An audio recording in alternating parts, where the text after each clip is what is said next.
Abhishek is the consultant with us, and he's going to tell us the experience of the post-transplant lymphocyte, what we have been doing, what we have, how we are treating the lymphocyte. Over to you, Abhishek. Please go ahead. Thank you very much, sir. Is my slide visible and am I audible? Go ahead. Please go ahead. A very good afternoon to all the viewers. I am Dr. Abhishek Singh from Multibhai Patel Urological Hospital, and today I will be speaking on post-transplant lymphocytes.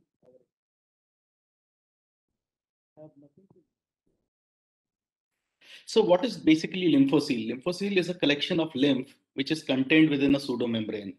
As we all know, it is one of the most common complications in a renal transplantation, along with urinoma and hematoma. Where does this lymph actually come from? It may be from the recipient's transplant bed or from the renal hilum of the donor kidney, or there can be a breach, a micro or a macro decapsulation, which may lead to collection of lymph. The incidence of lymphocyte is typically between 0.8 to 18%. Our data says that around 2.1% of the patients have clinically significant lymphocytes. Why do the lymphocytes actually occur? It depends upon the surgical dissection, aggressive dissection without ligation. It can be as a result of rejection. Drugs like diuretics, corticosteroids, anticoagulants, and salmus, which can be a part of immunosuppressive therapy, can give rise to increased incidence of lymphocytes. How does it matter? One is the location. The location and the size of the lymphocyte can definitely impact the outcome of the graft. The proximity to the ureters and possibility of compression. Similarly, proximity to the vessels which feed the kidney and go towards the limbs. And also a direct pressure on the renal parenchyma may be responsible for some kind of graft dysfunction. Why do the lymphocytes occur? When you consider all the native kidney diseases, diabetic kidney disease is the most common disease that we encounter, and it has no relation whatsoever to formation of lymphocytes. But when you look at the patients who have had some kind of congenital malformations, you see that the incidence of lymphocyte in these patients post-transplants is high.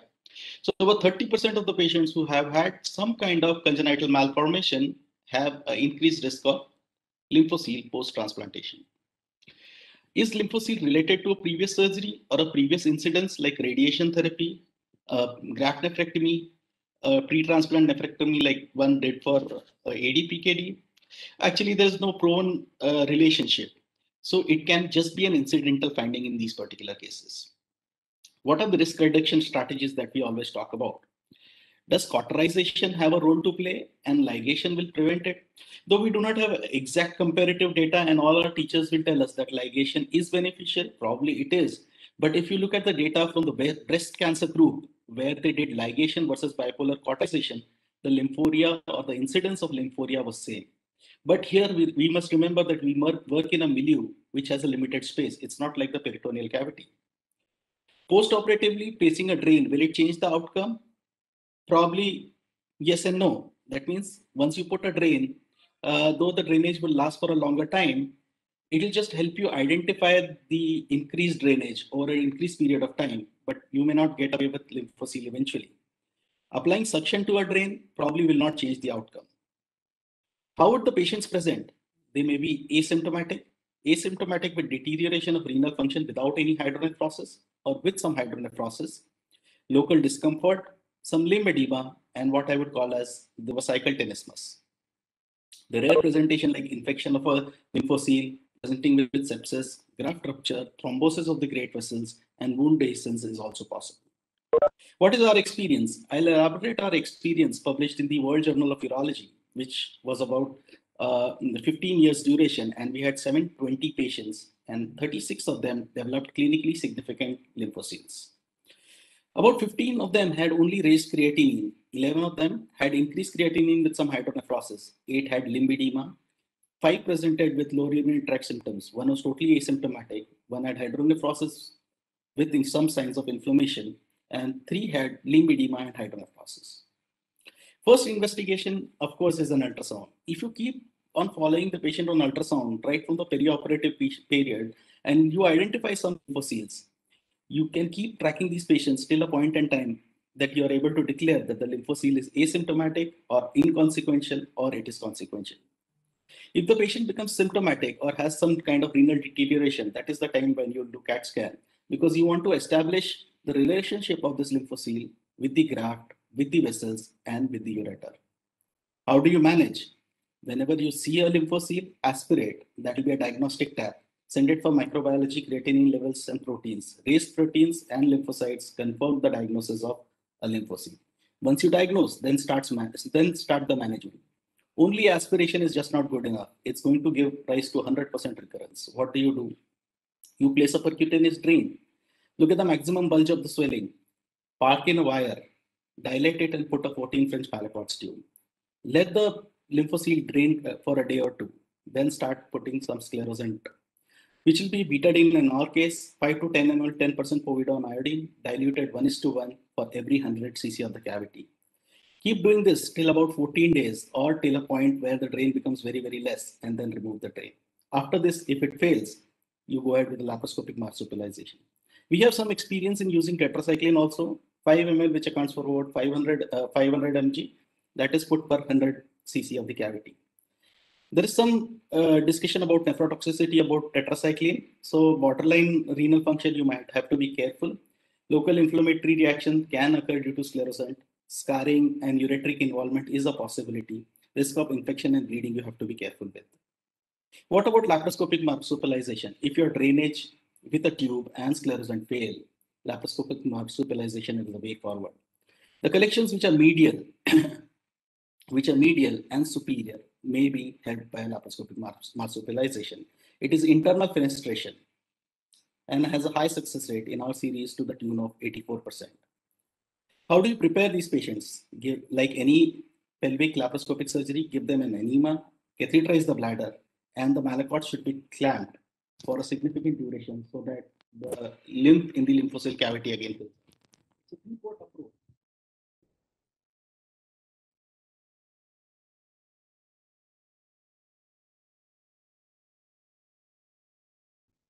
Between 8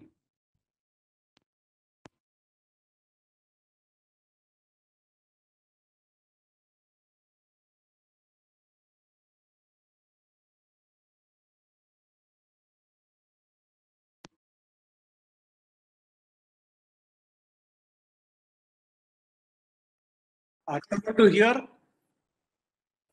1 second. Abhishek, we are not able to hear you. Abhishek, have you muted yourself? Hello? No, sir. Can you hear me now? Okay, now I can hear Can you hear me now? Yeah, please go ahead. Hello?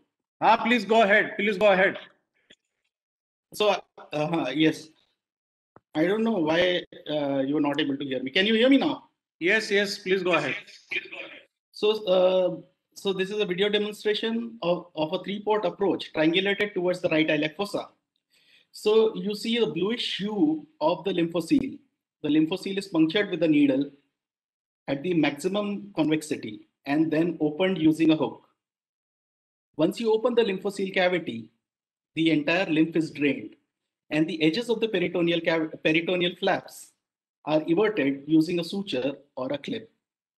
The septations which are seen within the lymphocyte cavity are actually broken down using a suction or a hook. Here you can see we are everting the flaps of the peritoneum and then further expanding the cavity. All the loculi are broken and a stitch is also taken medially to evert the medial edge. So this completes the marsupialization and then we place a tongue of the omentum inside the cavity. And this is the picture a few weeks after the marsupialization.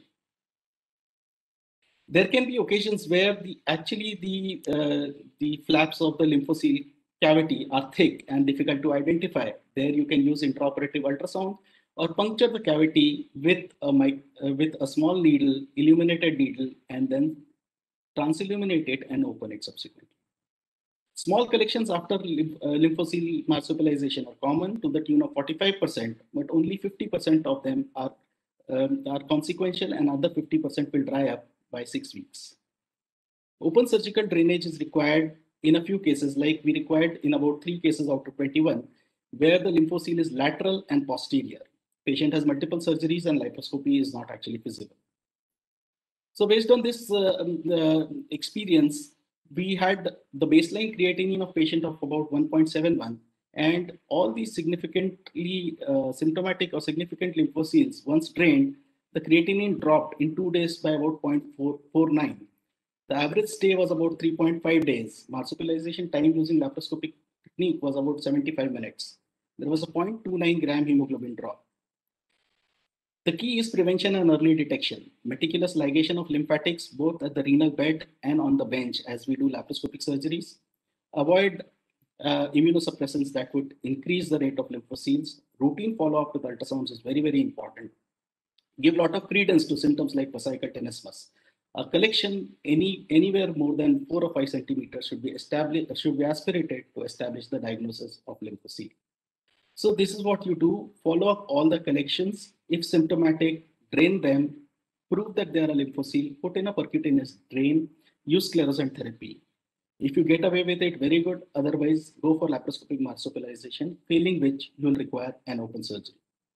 So my take-home message is that lymphocele is a common finding, rarely requiring intervention, but it can cause potential morbidity. Keep on following it up. Presence of symptoms or deterioration of renal function should be treated at the earliest. Ultrasound helps in early detection and identification of symptomatic lymphocytes. Percutaneous drainage with or without sclerosant injection should be the first line of treatment. Laparoscopic marsupialization has a very high rate of success. Asymptomatic recurrences post-marsupialization are common and should only be observed. A systematic protocol may help treating these patients better. Thank you for your patient listening. Thank you, Abhishek.